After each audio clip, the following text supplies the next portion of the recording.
Do you want a presentation? Of course. I have a wonderful presentation. It took me 6 months to assemble it. It's perfect.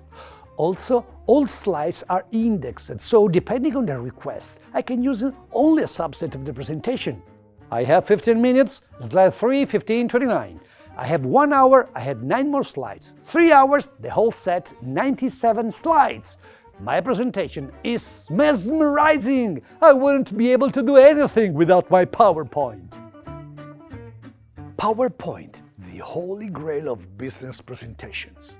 In many companies, it is mandatory to use it, even if there is no physical presentation. Put it in a PowerPoint is just another way of saying, write it down, we'll discuss it later, or never. Let's be clear, PowerPoint, Apple Keynote, Google Presentation, or whatever else you use for presentations are all terrific tools. But that's exactly what they are, means, not ends. Whenever you are preparing a PowerPoint presentation, ask yourself just one simple question.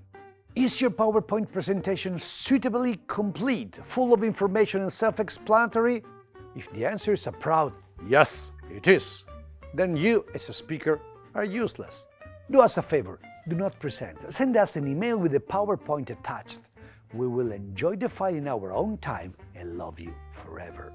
If you prefer making the presentation, remember, you are the added value, not the PowerPoint file. It is just a tool.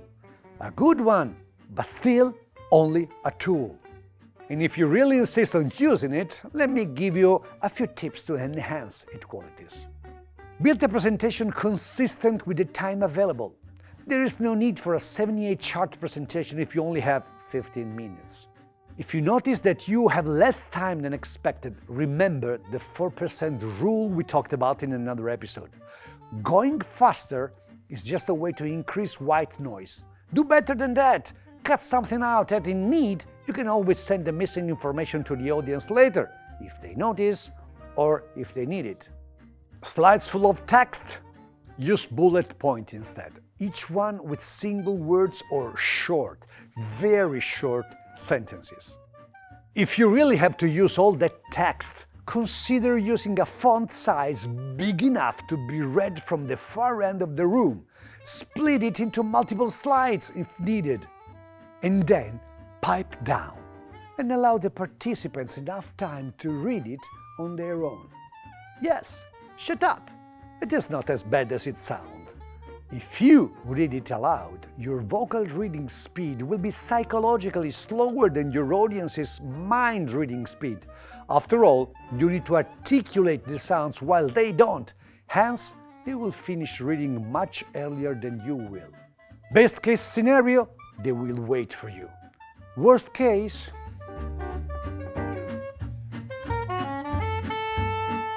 don't give away the ending. If you show a slide, you're providing information to your audience. You may decide to show a slide and comment on it thereafter, or say something and then show the slide with a final sentence or image.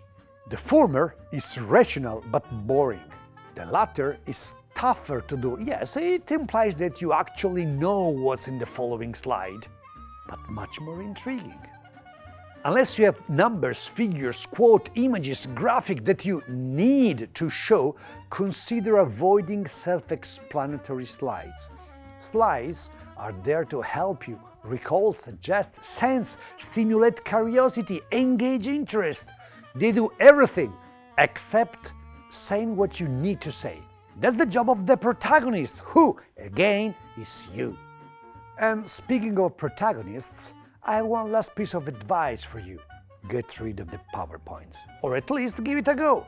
Try doing one full presentation PowerPointless. The first time you'll probably feel naked, exposed to the elements, stripped of your beloved security blanket. But if you plan and execute your speech correctly, you will never go back.